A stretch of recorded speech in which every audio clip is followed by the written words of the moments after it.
अस्सलाम वालेकुम, क्या हाल है आप सबके। तो आज की जो ट्यूटोरियल है उसमें हम लोग सीखेंगे 2D पार्ट्स। मेरे पास पहले से कुछ 2D पार्ट्स एक्सरसाइजेस के फॉर्म में रखे हुए हैं, मैं आप लोगों को दिखा देता हूँ। इस वीडियो में हम लोग सिर्फ एक पार्ट बनाएंगे। अभी ये मेरा सॉलिडवर्क्स मैंने ओपन कर लिया है। सॉलिडवर्क एक्सरसाइजेस में चले जाते हैं। ये जो पार्ट है ना, ये आपको मिल भी जाएगा मेरी वेबसाइट से, वहाँ से आप इसको फ्री में डाउनलोड भी कर सकते हैं। इसी पार्ट को अब हमने बनाना है सॉलिडवर्क्स के ऊपर। तो ट्यूटोरियल वीडियो है, मैं चाह रहा था कि इसको वीडियो रिकॉर्ड भी करूं, लेकिन ट्यूटोरियल में इतना ज़्यादा कुछ बात मज़ा नहीं आएगी और स्क्रीन रिकॉर्डिंग के ऊपर ही सारा काम हो भी सकता है। तो मैंने सोचा कि क्यों ना हम लोग एक स्क्रीन रिकॉर्ड कर लें। तो फिर शुरू करते हैं इस ट्यूटोरियल को और देखते हैं कि किस तरीके से जो 2D शेप है ये बनेगा। सबसे पहले आपने देखना है कि सेंटर क्या है। मेरे हिसाब से सेंटर ये वाला सर्कल है। तो हम जाएंगे और इसके फ्रंट प्लेन के ऊपर स्केच के ऊपर क्लिक कर देंगे। अब आप देख सकते हैं यहाँ पे आपको एक ओरिजिन नज़र आ रहा है। यहाँ से आप लेंगे सर्कल और इस ओरिजिन के ऊपर आप करेंगे क्लिक करने के बाद आपने इसको डायमेंशन देनी है, वो है R40। तो आप यहाँ से नीचे अगर स्क्रॉल डाउन करेंगे तो आपको यहाँ पे रेडियस नज़र आ रहा है। यहाँ से आप इसको 40 कर दें। सबसे पहली चीज़ जो मैं गलती कर चुका हूँ, देखें यहाँ पे IPS है, हमने मिलीमीटर में बनाना था और मैंने ये गलती कर दी है। अब मुझे दोबारा से नया स्केच बनाना पड़ेगा, तो ये मैं डिलीट कर देता हूँ। यहाँ से चले आते हैं फ्रंट प्लेन पे, यहाँ पे नया स्केच करते हैं। सर्कल को दोबारा से क्लिक करते हैं और यहाँ से एक सर्कल ड्रॉ कर लेते हैं। यहाँ से हम कर देते हैं इसको 40। अब देखें ये 40 हो गया। अब इस ओरिजिन के थ्रू हम बाकी चीज़ें बनाएंगे। फॉर एग्जांपल हमने एक हॉरिजॉन्टल लाइन बनानी है। अगर हम देखें तो ये जो 80 जो ऊपर हॉरिजॉन्टल लाइन हुई है, हम इस हॉरिजॉन्टल लाइन को पहले ड्रॉ करेंगे। इस हॉरिजॉन्टल लाइन को मैंने कर दिया एज इट इज़, ऐसे ही एक लाइन लगा ली है मैंने फ़िलहाल, ठीक है। और इसको ओरिजिन से 80 के ऊपर ऑफसेट कर देना है। तो मैं क्या करूँगा, स्मार्ट डायमेंशन को चूज़ करूँगा, यहाँ से एक पॉइंट के ऊपर क्लिक करूँगा और फिर उसके बाद दूसरे पॉइंट के ऊपर क्लिक करूँगा लाइन के, और आप देख सकते हैं वर्टिकल डिस्टेंस आ रहा है। आपने इधर यहाँ पे लिख देना है 80।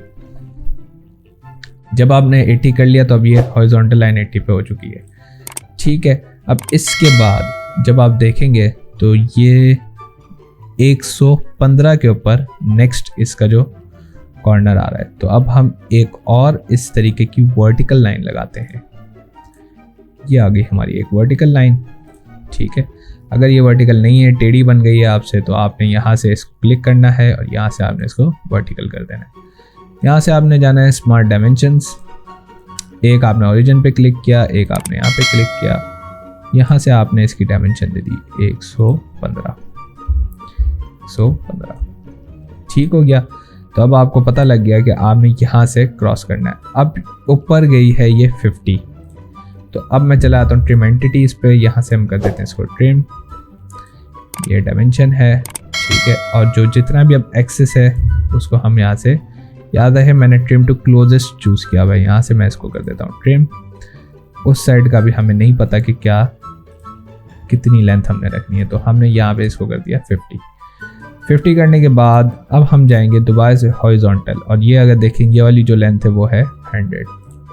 यहाँ से मैं उठाता हूँ लाइन कमांड को चूज़ करने के बाद ये किया, यहाँ से मैंने इसको किया हॉरिजॉन्टल और यहाँ से मैंने देख लिया इसको 100।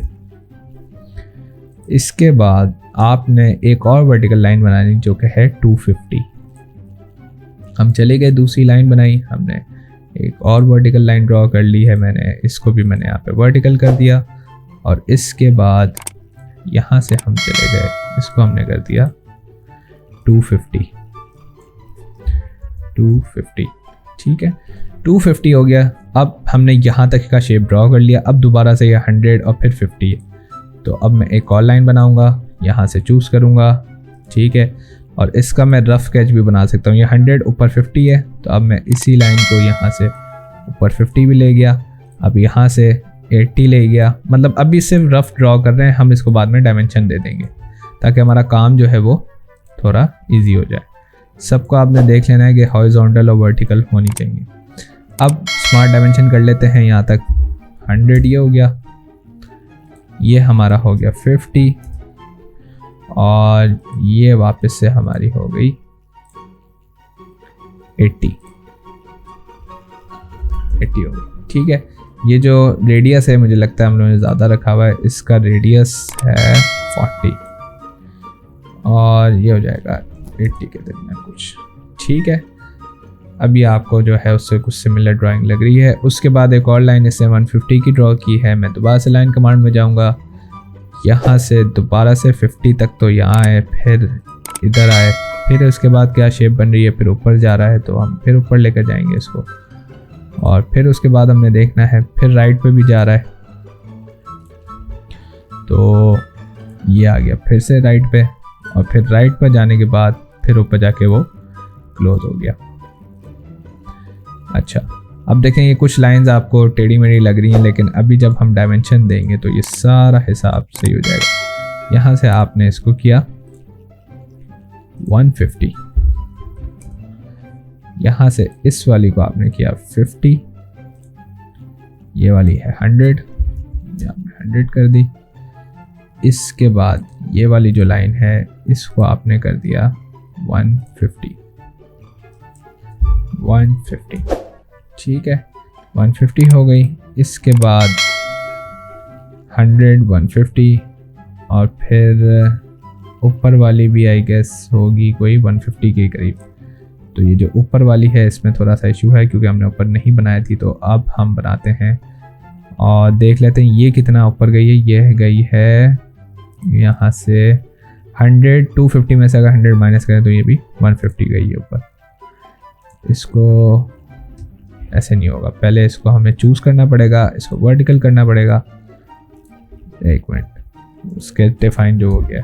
ठीक है, एक मिनट, इसको हम दोबारा करते हैं और एक वर्टिकल ड्राइंग बनाते हैं। अगर मैं दोबारा से वही बात करूं, जैसे कि अगर आप देख रहे हैं ये एक एरर आ गया था हमारे पास। मैं इसको अगर सेलेक्ट करता हूं, सेलेक्ट करके जब मैं वर्टिकल क्लिक करता हूं तो ये अब हो गई है, पहले वो नहीं हो रही थी क्योंकि वो पहले डिफाइंड थी, उसकी डायमेंशन मैंने डिफाइन कर दी थी तो वो ओवर डिफाइन हो गई थी। अच्छा, तो ये हमारे पास क्लोज हो गया शेप। अब हमने देखना है इस सेंटर से, हमने यहाँ इस तरफ ड्राइंग की थी, अब यहाँ से इस तरफ जो है क्या हिसाब था। 80 के बाद एक और 50 ऊपर गया है वो, यहाँ से हम ले लेते हैं 50 ऊपर, सॉरी, और फिर उसके बाद हम चले आते हैं इसको और क्लोज कर देंगे, ये कुछ इस तरीके से आ जाएगी ये, फिर हम उसको जो है ना देख लेंगे। अच्छा, अब मैं फ़िलहाल ट्रिम एंटिटीज़ कर देता हूँ और देखते हैं कि ये कितना डायमेंशन पर है हमारे, यानी ये 50 हो गया। ठीक है, जो नेक्स्ट कट था वो हमारा 80 पर नहीं है, इसकी लेंथ है आई गेस इस कॉर्नर से इस कॉर्नर तक, विच मीन्स 80 + 150, तो ये हो जाएगा 230। ये जो लेंथ है वो कम से कम होगी 230 हो गई। अब देखें ये आ गया हमारे पास। अब मैं जाऊंगा ट्रिम एंटिटीज़ पे क्लिक करूंगा, यहाँ पे लिखा हुआ है एक्सटेंड एंटिटीज़, इसको मैं एक्सटेंड कर दूंगा और फिर इसके बाद ट्रिम क्लिक करेंगे और फिर इसको ट्रिम कर देंगे सीधा सीधा। इस तरीके से हमारा ये शेप तैयार हो चुका है। अब आपको बहुत गिच पिच लग रहा है कि बहुत ज़्यादा जो है लेंथ्स आ गई हैं और समझ ही नहीं आ रहा शेप क्या बनी है। बाय द वे, हमने एक ये चीज़ हमसे रह गई थी, हमने इसको देखें, मैं जैसे ही इसको डिफ़ाइन करता हूँ ये ओवर डिफ़ाइन हो जा रहा है। ठीक है, तो ये डिफ़ाइन नहीं हो सकता क्योंकि पहले से ही जो है वो नोन लेंथ है।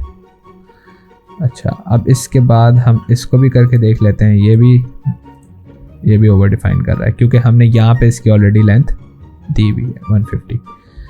ठीक है, तो आपने बस ध्यान रखना है कि कभी भी शेप आपको ओवर डिफाइंड ना हो, हमेशा ये फुली डिफाइंड होना चाहिए। यहाँ पे आपको नज़र आ रहा है फुली डिफाइंड, मैंने इसके ऊपर पूरा एक लेक्चर भी बनाया हुआ है, आप उसको भी देख सकते हैं। उसके बाद आपने एक ये वाला जो सर्कल बनाना है वो याद रहे 75 to 75, बहुत आसान है। आपने क्या करना है, सिंपल आपने एक लाइन बना दी यहाँ पे, आपने एक लाइन बना दी यहाँ पे और एक लाइन बना दी आपने यहाँ पे।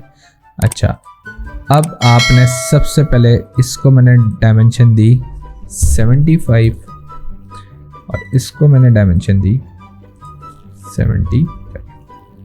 ठीक है, ये हो गई। अब इसके बाद हमने ओके कर दिया इसको। अब इस वाली लाइन को मैं चूज़ करता हूँ, इसको मैं करता हूँ फॉर कंस्ट्रक्शन, इसको मैं चूज़ करता हूँ, इसको भी मैं करता हूँ फॉर कंस्ट्रक्शन। यहाँ से मैं इसको थोड़ा सा एक्सटेंड भी कर देता हूँ। अब देखें जहाँ पे ये इंटरसेक्ट कर रही हो हमारा सर्कल का पॉइंट बन जाएगा। ये आ गया हमारा सर्कल। इसके बाद आप कर दें 75 और 75 और 60 डायमीटर्स पर बना हुआ है ये। वाव, तकरीबन मेरा सही था।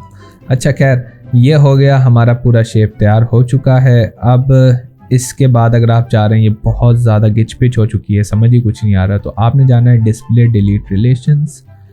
यहाँ से आपने डिस्प्ले डिलीट पे जाना है। यहाँ से आप करेंगे डिलीट ऑल।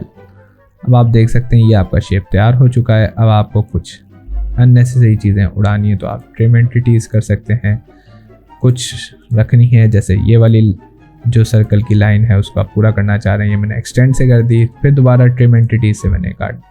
ठीक है, इसी तरीके से अगर आप चाह रहे हैं कि विदाउट उस सेंटर लाइन को मतलब लाइन को सेंटर लाइन बनाने के, आप यहाँ से सेंटर लाइन भी बना सकते हैं। फॉर एग्जांपल ये देखें, 1 point, second point, centre line, first point and second point. इस तरीके से आपका शेप तैयार हो जाएगा। तो फिर मिलता हूँ मैं आपसे ट्यूटोरियल 2 में।